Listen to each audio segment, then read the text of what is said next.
তো আজকে দত্তবাড়ি শ্যানপাড়া আজকে ফাইনাল ম্যাচ।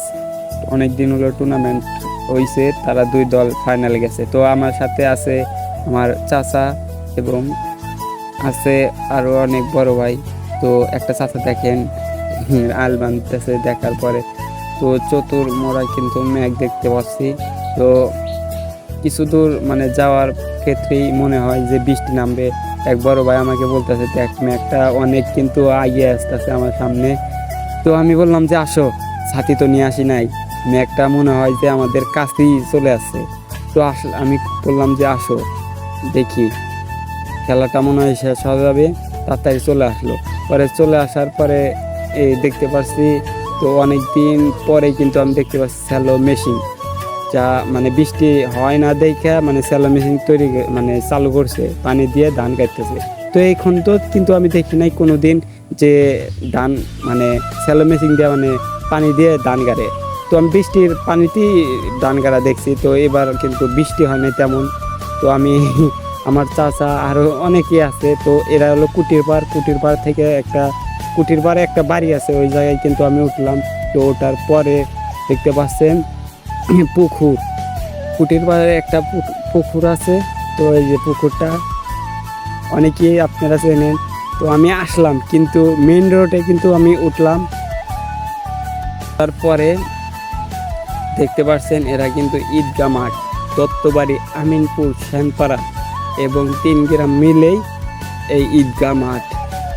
তো আগে রাস্তার সাথে ছিল বাউন্ডারি। তো বাউন্ডারি রাস্তা থেকে কিন্তু একটুখানি মানে শহরে কিন্তু আর নতুন গেট দিচ্ছে। তো তো এরা কিন্তু দত্তবাড়ি গোরস্থান। তো আমি কিন্তু আবার দত্তবাড়ি গোরস্থানের কাজ দিয়ে কিন্তু মানে গাটা দিয়ে যেতে হয়। তো এরা কিন্তু মানে দত্তবাড়ি কবরস্থান, দত্তবাড়ি আমিনপুর কবরস্থান।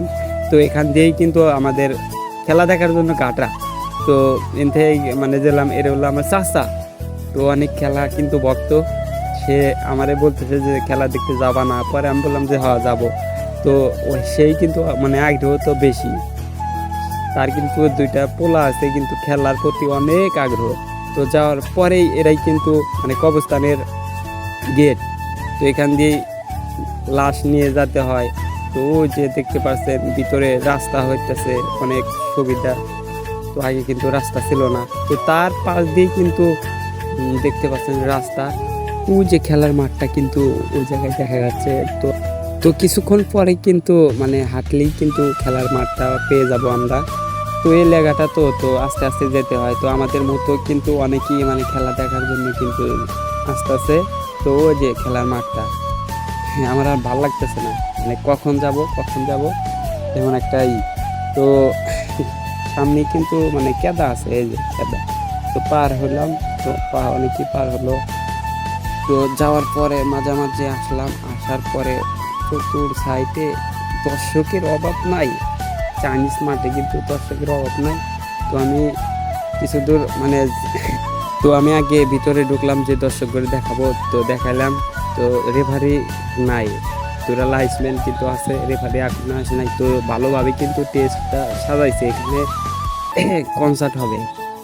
তো অনেকেই দেখতে পাচ্ছেন, অনেক দর্শক ছিল। এরা কিন্তু শ্যানপাড়া টিমের প্লেয়ার কিন্তু এখানে তাদের প্রস্তুতি নিতেছে।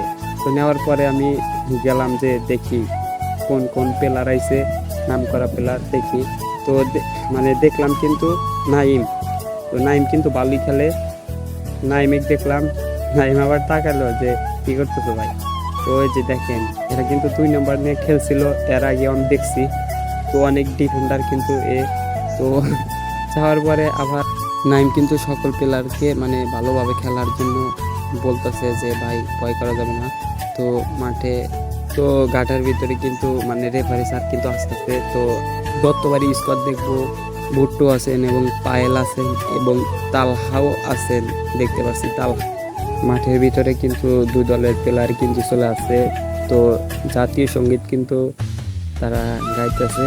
তো চতুর সাইডে কিন্তু দর্শক, মানে কি আর বলবো, চতুর সাইডে দর্শক দেখাচ্ছি আপনাদের। তো যারা যারা আসছেন তারা তো দেখছেনই। তো যারা দেখেন নাই তারা কিন্তু তাদের জন্যই কিন্তু এই ব্লগটা তৈরি করছি। তো চতুর সাইডে কিন্তু মানে কি বলবো, লোকের লোকারণ। তো জাতীয় সঙ্গীত কিন্তু শেষ, তো কিছুক্ষণের মধ্যে খেলা উদ্বোধন হবে। তো আমি কেটে কিন্তু এই খেলাটা ভিডিও করছি। তো ফুল ভিডিও দিলে কিন্তু অনেক লং হয়ে যায়, তো তার কারণে কেটে আমি ভিডিওটা ছাড়ছি। দুই দল কিন্তু 0-0 গোল করে ড্র করে টাই ফিগারে আসছে।